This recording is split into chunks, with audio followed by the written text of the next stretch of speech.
અમદાવાદમાં સાફ બચપન દ્વારા નશા મુક્તિ અભિયાન ચલાવવામાં આવ્યું। ત્યારે આજના યુવાનો નશાની લતે ચડતો જાય છે, ત્યારે આવી સંસ્થાઓ આગળ આવીને બાળકોનું ભવિષ્ય ઉજ્જવળ બનાવવા માટે નશાખોરીમાંથી બહાર કાઢવા આવા સેમિનાર સાફ બચપન અને ઉમંગ ફાઉન્ડેશન દ્વારા આયોજિત કરવામાં આવ્યું હતું। ત્યારે આ સેમિનાર અમદાવાદની IIMમાં આ સેમિનારનું આયોજન કરવામાં આવ્યું હતું। આગે ઉમંગ ફાઉન્ડેશન અને સાફ બચપન ફાઉન્ડેશનના મેમ્બર શું કહી રહ્યા છે, આવો સાંભળીએ। મારું નામ દાઉદ કોઠારિયા છે। અમે અત્યારે સાફ બચપનના નામથી અને ઉમંગ ફાઉન્ડેશનની સાથે IIMમાં એક એડિક્શન ફ્રી પ્રોગ્રામનું આયોજન કરેલું છે। જે વ્યસન મુક્તિનો જે કાર્યક્રમ થયો છે તે કયા અંતર્ગત અને કઈ કઈ સંસ્થાઓ અને શું અંદર જાણકારી આપવામાં આવી?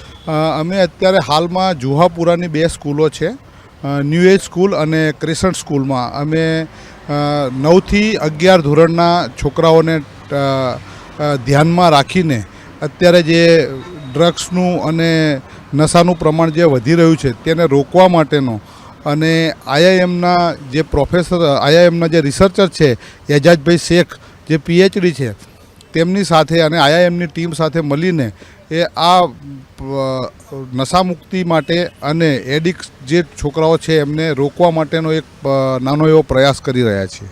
કઈ રીતનું કાર્ય થશે આગળ? બાળકોને કઈ રીતે શીખવાડવામાં આવશે નશાખોરી અંગે? અમારા જે એજાજભાઈ શેખ છે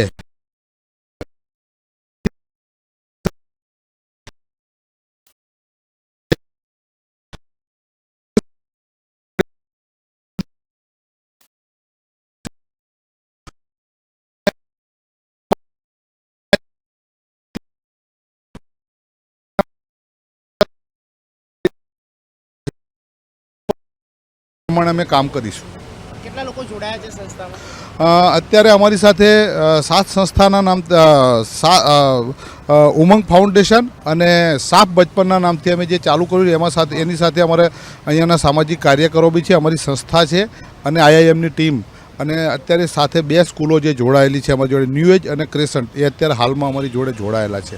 અને ભવિષ્યમાં જુહાપુરાની કોઈ સ્કૂલો અમને કહેશે કે ભાઈ અમારે બી આવા કાર્યક્રમો કરવા છે અને અમારી સ્કૂલમાં બી આવા પ્રોગ્રામ કરવા છે તો અમે એમની સાથે જરૂર એમની સાથે રહી અને આજે અત્યારે પ્રોગ્રામ ચાલી રહ્યો એ અમે પ્રોગ્રામ એ સ્કૂલોમાં પણ કરીશું। क्या नाम है आपका?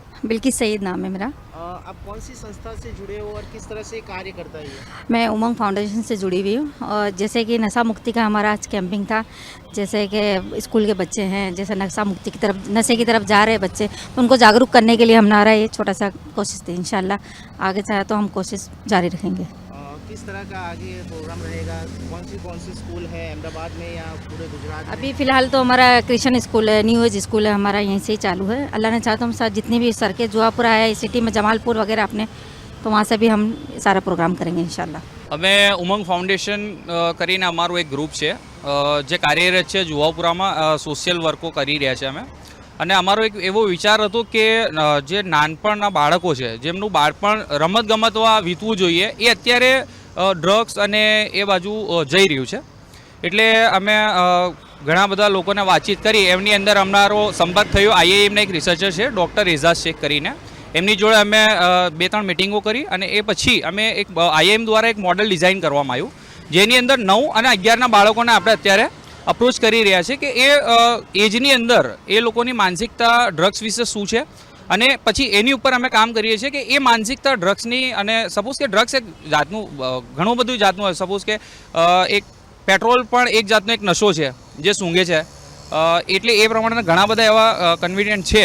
તો છોકરાઓને અમે એ વસ્તુ વિશે જાગૃત કરીશું અને આપણો આવનારો ભવિષ્ય એ છોકરાઓ જ છે।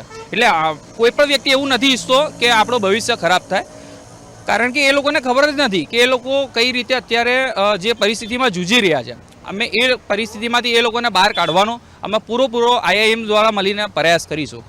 સૌથી મોટો પ્રશ્ન એ હોય છે કે અત્યારે હાલમાં જે હમણાં થોડા સમય પહેલાં આજે SG હાઈવે પર અકસ્માત થયો હતો, એક છોકરાએ અકસ્માતની અંદર 7 થી 8 લોકોને ઈજા પહોંચાડી હતી અને ઘણા લોકો મૃત્યુ પણ પામ્યા હતા। તો એવા છોકરાઓને જે કોલેજમાં SG હાઈવે ઉપર સિગરેટ જે નશો કરતા હોય છે, તો તેવા લોકોને શું મેસેજ આપશો, યંગસ્ટર્સને? એવા યંગસ્ટર્સને તો અમે ખાસ કરીને એ જ મેસેજ આપવા ઈચ્છીએ છીએ કે જે છોકરા હોય છે તે પૈસાના જોડે કૂદતા હોય છે. એકચ્યુઅલી પૈસાના જોરે કૂદતાઓ છે એક વસ્તુ અલગ છે, પરંતુ એમાં ક્યાંક ને ક્યાંક પોતાના પેરેન્ટ્સની પણ જવાબદારી આવે છે, શિક્ષકોની પણ જવાબદારી આવે છે, બરાબર છે, કે જે એમને સારા રસ્તા ઉપર લઈ જાય. સપોઝ કદાચ એ છોકરાને એ વસ્તુ નહીં મળી હોય તો એ છોકરો એ દિશામાં ગયો છે, અને એ દિશામાં ગયા પછી અત્યારે તમે જોઈ શકો છો ન્યૂઝમાં ને બધી રીતે કોર્ટ દ્વારા કે એને કેટલું નુકસાન ભોગવવું પડ્યું છે, એના ફાધરને કેટલું નુકસાન ભોગવવું પડ્યું છે. એટલે જરૂરી નથી કે જે વ્યક્તિ નશો કરતો હોય એને જ બધી રીતે હેરાનગતિ થાય, એના આખો પરિવાર તબાહ થઈ જાય છે નશાના લીધે. એટલે એક મેસેજ એવો જ છે કે જેટલું થઈ શકે એટલું આ નશાથી દૂર રહો, એટલી મારી વિનંતી છે.